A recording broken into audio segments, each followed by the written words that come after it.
Hey everyone, this is Kyle Abbott, Bachido, Blogcast. We're continuing on with the Shamisen construction. I made and fitted the Azuma Sawari into the tenjin.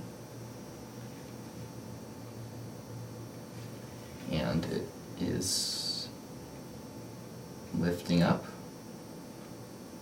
and going down, all ready to vibrate the string. So, if you're into shamisen, I'm sure you've seen this Sawari device. But have you seen it outside of the shamisen, outside of the tenjin? Ooh. Well, you will today. Below me, on our professional whiteboard, we have a real, authentic Azuma Sawari device. Right here.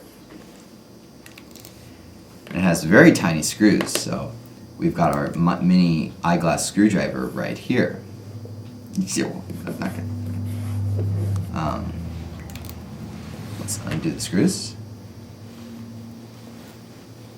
Really small. Oh.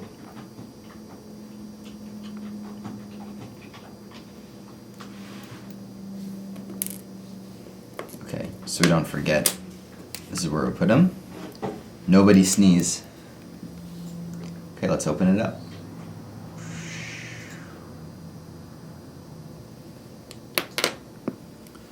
So this part right here, that's what sticks out of the tenjin and touches the string. This goes right here, and the screw, when turned, pushes, the end of the screw pushes this up, elevating it to touch the string. And the springs, when put inside, pushes it back down when the screw is turned the other way.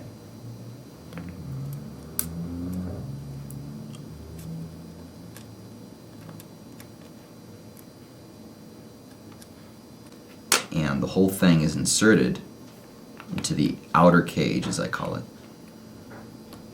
Like so. It does look like a complex device, but it is actually pretty easy to make yourself. The main thing that it requires is bending the metal at very precise measurements, like to the millimeter or to the half millimeter. But if you can get that, then the pieces can even be like bonded together with super glue or metal to metal sort of glue. No soldering is actually necessary. There we have it. Right here. Fascinating stuff.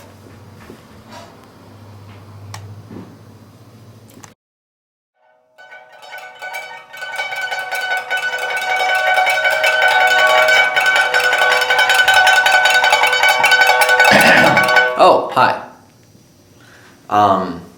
As you may recall, in an earlier episode, I said that I was restarting my daily shamisen regimen.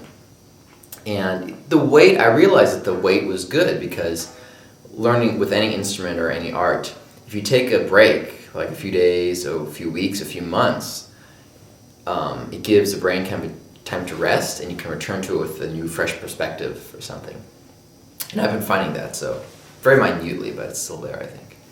Unfortunately, though, I don't want to say bad habits occurred, but for example, I noticed, like I keep my bachi wrist very relaxed, pick it up, but I noticed as I play, somehow it just feels unnatural and just kind of awkward and all.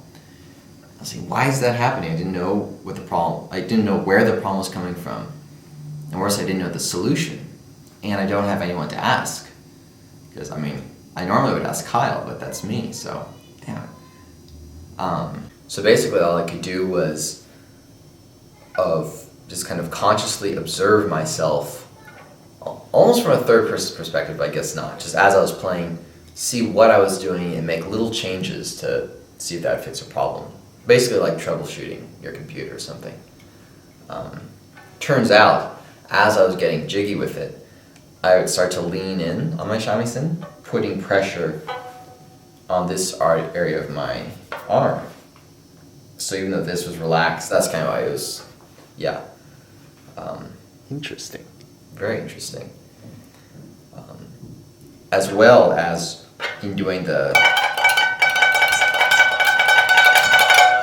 Last year, I remember I could do that really fast for a very long time with no trouble, but recently, this is all as of this week, it was just, I was getting so much pain in my wrist, like what's going on? I'm getting old this quickly. Turns out, through observation, I was doing hachiki like this. And somehow that put strain or something on my hand right there. So when I curl it in, suddenly it was much easier and felt good to do. So moral is that if you don't have a teacher, if you're self-teaching yourself, and you have a little problem like that, don't fret, because you can find the answer yourself. It just requires a conscious observation of what you're doing yourself. Not to mention the shamisen doesn't have frets. Not to mention Shamisen. Oh. We're just on fire!